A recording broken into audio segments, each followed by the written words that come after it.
I think it is clear to believe in the power of ideas. Fresh thinking of the Manhattan Institute.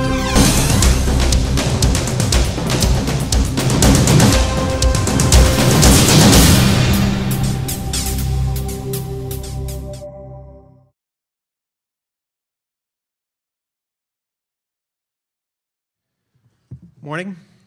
Thanks for coming. I want to thank the Manhattan Institute for sponsoring this conference. I missed the first few minutes of the first session, but the last 20 or 30 were pretty good. I enjoyed it. I hope this panel is equally good. I was asked to serve as the moderator at this panel, so I'll start by introducing myself. My name is Adam Brodsky. I'm the deputy editorial page editor at the New York Post. I write editorials and edit editorials, and I have a column which reflects my own opinions. I cover a wide variety of subjects: terrorism, schools, economic development, crime, world affairs. But I also it turns out that I'm often the go-to guy on the editorial pages for budget issues, and that might explain why I'm here today. But it's not that I have any extensive experience in this area. I think it's really just that in the newspaper field, it's hard to find people who can even get just the basic facts of a budget story correct. So, you know, they sometimes turn to me. I think that in the past few weeks, some of that has obviously changed. All of a sudden, everybody's interested in financial issues, and it seems that it's, you know, pretty amazing how you can get people's attention simply by wiping out their life savings or nationalizing the banks, or, you know, when you have a presidential candidate who every third word out of his mouth is the Great Depression, the Great Depression, the Great Depression. Suddenly, everyone's an expert on macroeconomics and fiscal policy. Today, the topic of this panel is balancing New York's books. I think it's a bit of false advertising because I think New York never balances its books. Not in the best of times, and certainly not in these times. Keeping stuff off the books, that New York can do. Hiding the books from the public, New York pals are good at that. Rewriting the books, fudging numbers, transferring costs to somebody else's books, we specialize in it. But balancing them in the strict sense of the phrase, it doesn't happen. Not in New York. So, but that's not really why we're here today. The way I see it, there are three questions we should address in light of the market meltdown. First is very simply, is the economy locally and beyond at risk, and will people be hurt?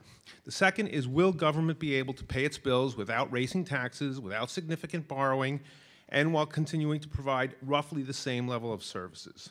You can note that just on Monday, Governor Patterson said there was a $2.5 billion hole in the current year budget, state budget, and that nut is going to grow to $10 billion, as much as $10 billion next year. And also, just yesterday, Mayor Bloomberg said that there's no way we're going to avoid taxes pretty much on every single level of government.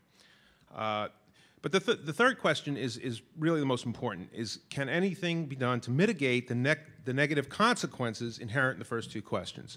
Can we minimize the economic toll, avoid hardship, shore up economic underpinnings, and set the state on firm economic ground? Can we hold down taxes and debt, and at the same time keep from expanding the misery level among those who depend on public services? Our panelists today may offer some specific answers to these questions, but I'd just like to say that, to my mind, the wisest approach is to address these problems holistically, so to speak, to consider all the symptoms together as part of a whole, and assess potential remedies in terms of how all the systems, all the symptoms, the contracting economy and the government cash crunch will be affected. Because these issues are obviously related. How successful you are in reviving the economy will certainly affect government's fiscal standing. And that's pretty obvious given that it's the economic chaos today that's causing problems for government in the first place. By the same token, rehabilitating the economy can at least theoretically alleviate government's woes. The flip side of that is that what we do to keep the public sector afloat, whether it's tax hikes or tax cuts, budget trims, stimulus packages, work programs, infrastructure investment, that will likewise shape the economy's future. So the two issues go hand in hand, and they should be considered that way.